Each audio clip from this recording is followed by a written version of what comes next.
Hello and welcome to the newly rebooted The Month in Movies.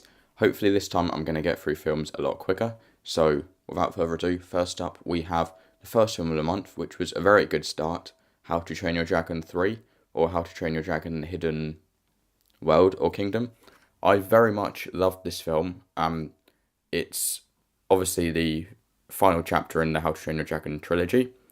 So it's a film that you'll probably already know if you want to see or not, based on what your thoughts on the previous films were. But I thought it was a perfect end to this trilogy. It had beautiful animation, it was quite character driven, and it was a lot of fun. So I would very much recommend How to Train Your Dragon 3. Next up, on the same day, we had Escape Room. And this, I went in with very, very low expectations because it was advertising itself as a Saw type film, and those films can be very, very generic.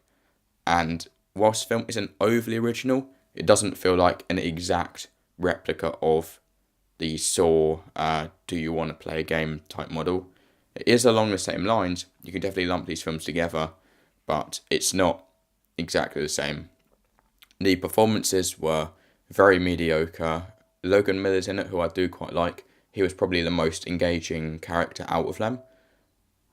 But overall, it is a very generic film. It is quite predictable. It goes exactly the way you expect it to, with no surprises along the way. But it does have some minor tense moments. As I said, Logan Miller did play his role quite well. It was missing a lot of gore though, because one of the things you want from a film like Saw, which is a film about people dying, it feels weird when it lacks the gore like this film did. So I wouldn't necessarily recommend Escape Room, but it could have been a lot worse. Similarly, we also had on the same day, direct to Netflix and a limited cinema release, was Velvet Buzzsaw, which I felt similarly about. It was an average film. It passed the time. The performances were okay. It was a little bit spooky. I don't care about this film either way.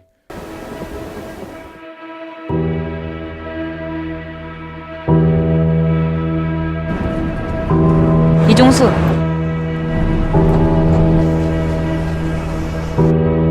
맞네. 여긴 나의 하나뿐인 친구 이종수. 벤이라고 합니다. 혹시 무슨 일 하시는지 물어봐도 돼요?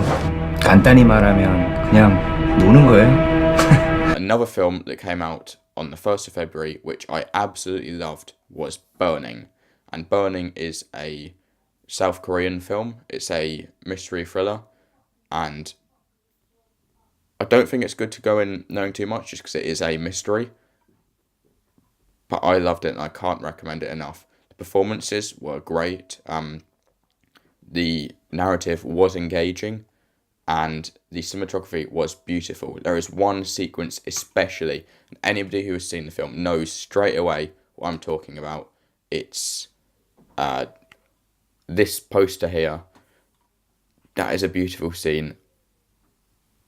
I feel like towards the end of the film, they could have explained it a little bit more, but also, then again, that could have ruined the mystery. So that is a really, really good film. I can't recommend Burning enough.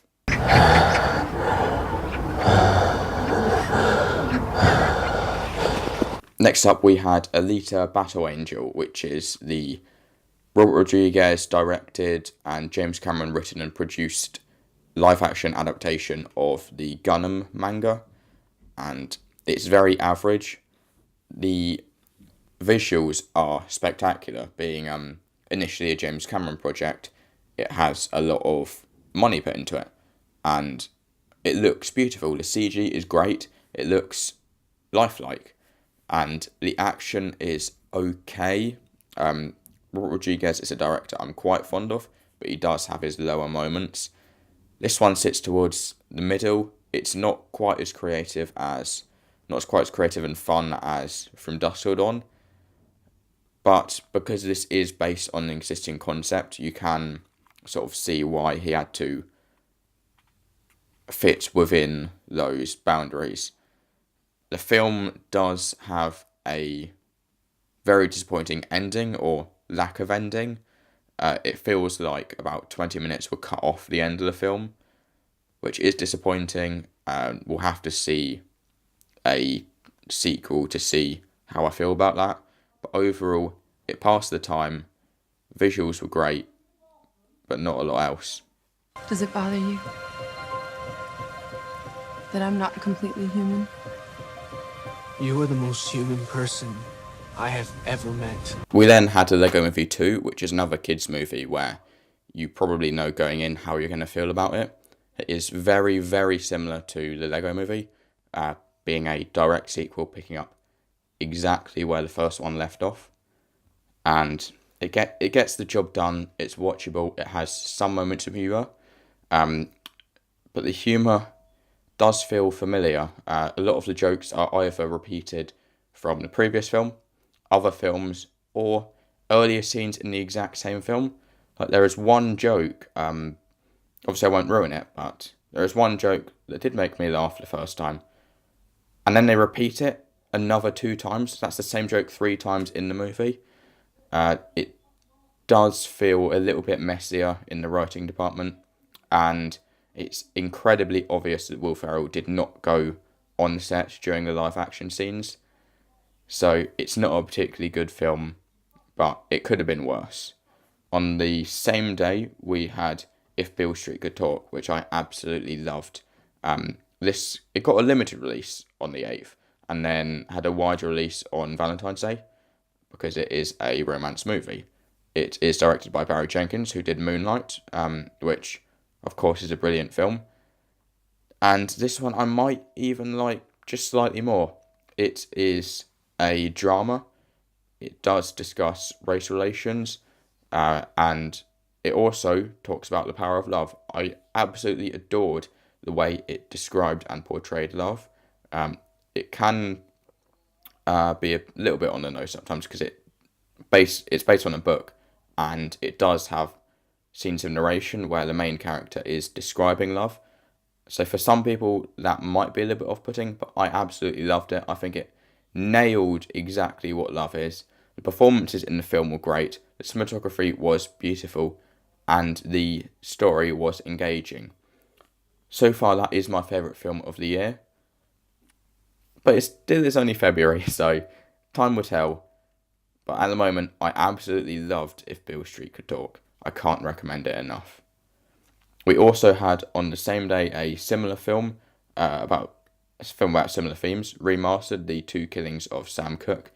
It's again about racism, but this time it's a documentary. It feels very, very basic. It's a very surface level documentary. It's people sitting down telling you their interpretation of what happened. It's not creatively directed or edited at all. I would only recommend it if you were specifically interested in the subject matter. We then had, a few days later, the Blu-ray release of Before We Vanish. This is a Arrow video release. It's gone direct to Blu-ray and streaming. But don't let that fool you. It is a brilliant film. It's directed by Kiyoshi Kurosawa, who is a great director. He also did Cure, Creepy, and Pulse. So if you're into those sort of films, you should definitely check out this one. This is somewhat different. It is genre blending. It has a bit of drama, a bit of sci-fi, and some romance as well. A little bit of comedy, a little bit of action thrown in. It might sound like a bit of a hodgepodge, but it actually really blends really well. And it's about an alien invasion where they take over bodies of humans. And that's all I want to say. It's very touching. The ending is beautiful, and the performances are quite engaging. Some of the aliens do have a bit of a wooden performance, but they are aliens, so that can be forgiven. I would strongly recommend Before We Vanish. We also had on this a feature-length documentary, The Making of Before We Vanish, which was interesting as well, if a little surface level.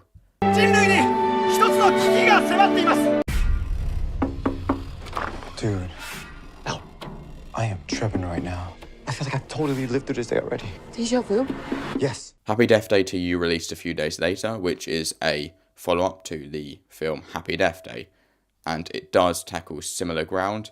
It's again about somebody who's stuck reliving the same day over and over, although this time it's two people that start as one person, and then it evolves into the same person again. This is slightly more sci-fi focused. There's a lot of meaningless exposition. They just keep telling you what's happening in the movie, whereas I feel like a show don't tell approach works a lot better. It's not a particularly good film.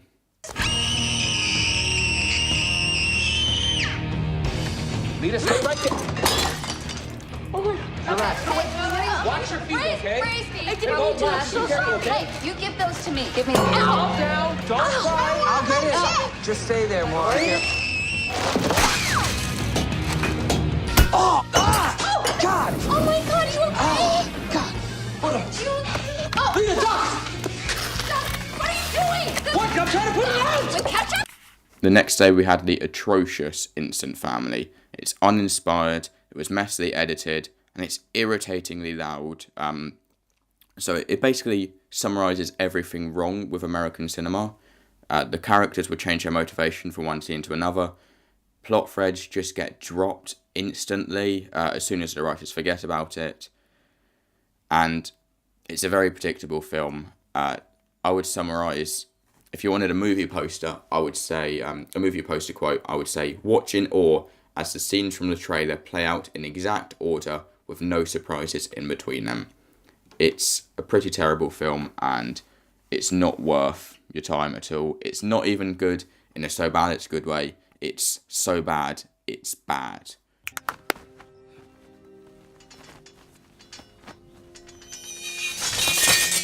Wow. Now, you have an army to fight, a demon to slay, a country to save. So let us begin. The next day we had The Kid Who Would Be King, which is directed by Joe Cornish, who did Attack the Block, and he's a talented director. It's a type of narrative I'm not really interested in. It's sort of a fantasy, it's got a bit of comedy in. That's not my type of film, but I didn't hate it. It got the job done.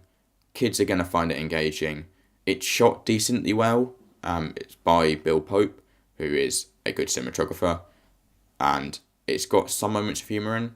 It's an okay film. Kids will probably like it, and parents won't fall asleep while watching it. It gets the job done. Also on the same day, we had Mektoub, My Love. I could be mispronouncing that. It's directed by the director of Blue is the Warmest Colour. It was bought by Curzon, so it's really only showing in Curzon cinemas and Curzon home cinema. It's an okay film again. It's very average. It does have some cheerful set pieces. There's some happiness in the film, but it's not particularly deep, and the structure feels a little bit awkward. It seems to go from one scene to another. It doesn't seem to have a goal in sight. It's a very average film. Did we order a courier? Hi. Sorry, I'm Jordan. I've got an appointment with you guys. Oh, sorry, Jordan. I was expecting someone older and white. I thought you were white. We also had The Breaker-Uppers on the same day.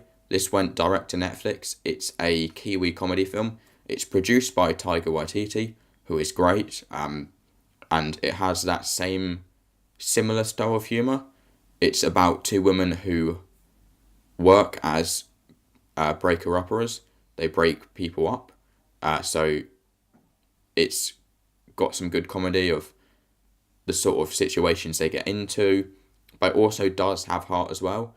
The characters have their own sort of arcs within the film, and it is very, very funny, and it might not have a lot of depth or meaning, but it's a very entertaining film, and if you're into your comedies, why not check it out? 1980 var jag Sveriges bästa videouthyrare. Nu är det 2017. En helt annan värld. Om 3 veckor och 2 dagar så kastar de ut mig från källaren. Jag har inte mer att låna dig. Nej, jag vet. Is this Ennio? Yes? I'm faceless. I heard you got Zombie released on Video Invest. It's not for sale. I'll give you 10,000 euros for it. We then had the direct-to-DVD release of Videoman, which was released in the UK by Fright Fest Presents, who can be hit and miss. This film was leaning to more on the good side, and I quite enjoyed it. It's a Swedish thriller focusing on a VHS collector who specialises in yellow films, and the main story is that he loses a valuable copy of Lucio Fulci's Zombie 2, or as it's referred to in this film, Zombie, because that's the Swedish title of it. And he has to track it down from a mysterious customer. It's a bit of a thriller. It is being marketed as a horror. I personally wouldn't clarify it as that. I would define it as a thriller. It's a very niche subject matter, but those who have that interest will have a lot to appreciate. There's obviously references to Jali in the dialogue, but it also has cinematic references to it. It's structured like a film in that genre, and it's also lit in a way that does call back to Dario Argento's work, but it doesn't feel like fan service or pandering. It does all feel natural to the story, and it doesn't shy away from the negative parts of the genre, because there's literally a scene where they're looking at a film and they're analysing a vagina, because there is a lot of nudity in Italian horror films. And it is a low budget project, which can be obvious at times. Cinematography it's good for its limitations, that's what I would say. It's good for a low budget film. And there is one scene, which is obviously filmed guerrilla style without a permit, but that's one short scene. It lasts about 20 seconds, so it's easy to ignore that flaw. It's a very clear passion project that's competently made, although it is a little rough around the edges. I would recommend the film if you're into that sort of film. Jag känner för att bli full nu. Vi är passionerade människor. Folk är idioter för fan. Är du en negativ person? Jag är en positiv person som ofta blir besviken. We then had Cold Pursuit, which is a remake of In Order of Disappearance. It's by the exact same director. It's made with a nearly identical script, other than a couple of meaningless changes, like Dickman is now called Coxman, and instead of one of the characters being called the Chinaman and the joke being that he's actually Japanese, they then have somebody called the Eskimo and the joke is he's actually a black man. It's little changes like this that just confuse me throughout the film. If you're gonna make a change that insignificant, why change it at all? But even if you haven't seen the original and those little things won't bother you, it also just is a tonal mess. It's a remake of a sort of subtle dark comedy, but Liam Neeson is in it, and Liam Neeson is playing it as if it's a Taken film. So genre-wise, it's a mess. The tone is messy, and also Liam Neeson isn't as believable in the role, because the idea of the film is that Citizen of the Year, who nobody suspects could be a killer, becomes one. But if you look at Liam Neeson, you go, yeah, it's Liam Neeson. He would definitely go on a revenge rampage even.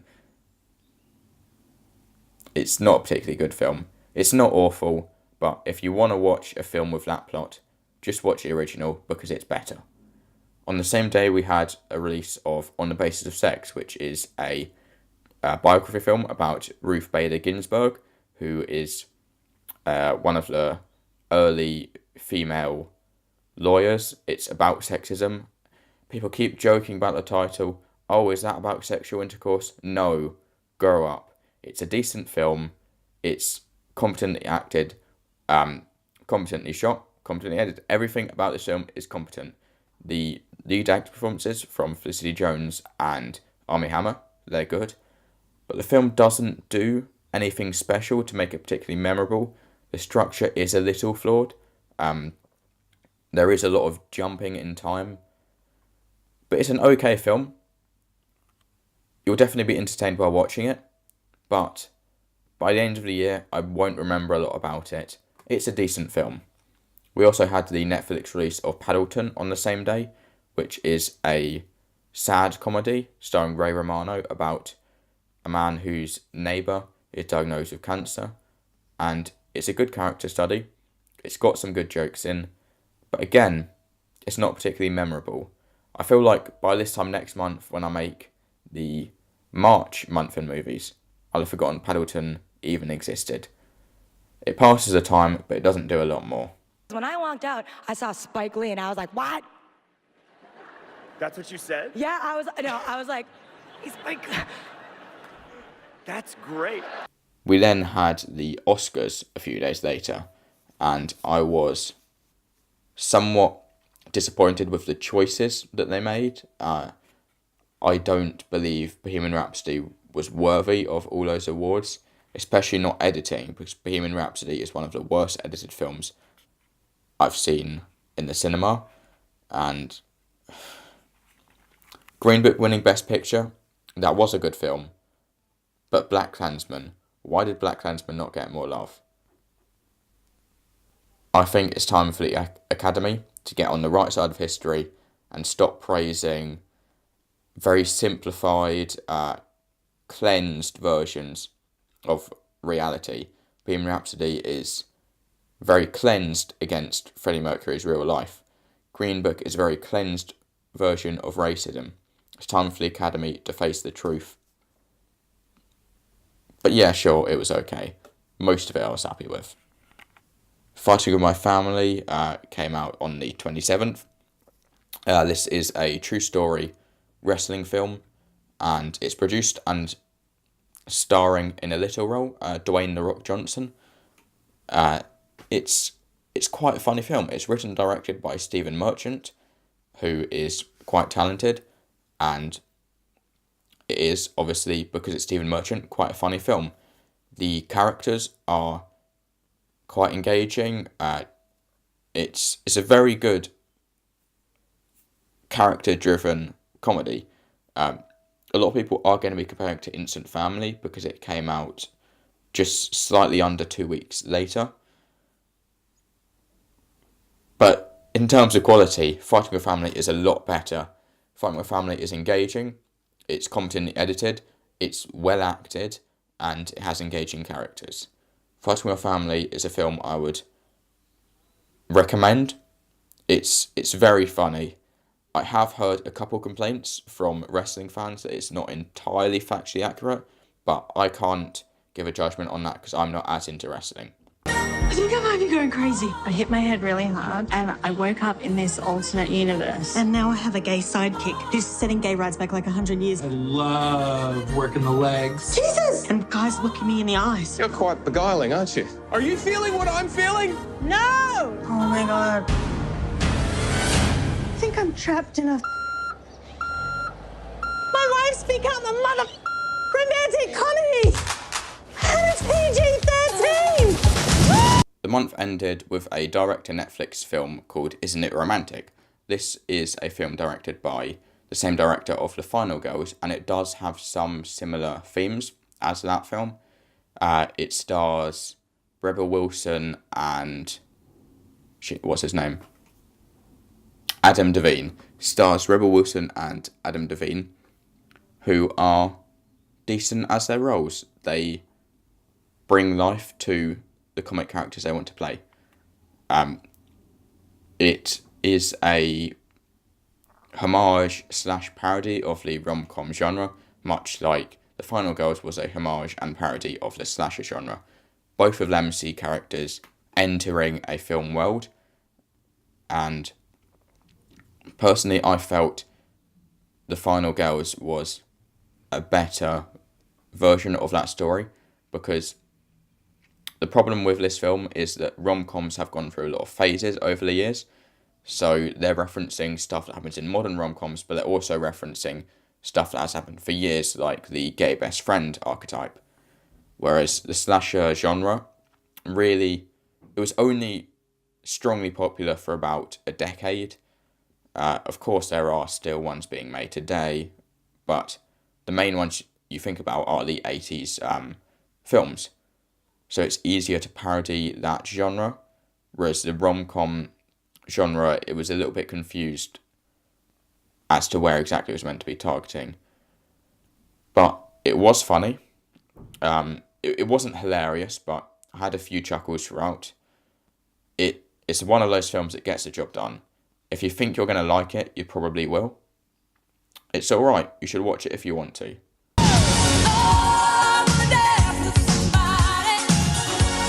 Okay, Booch, what's the update? I have to get a man to fall in love with me.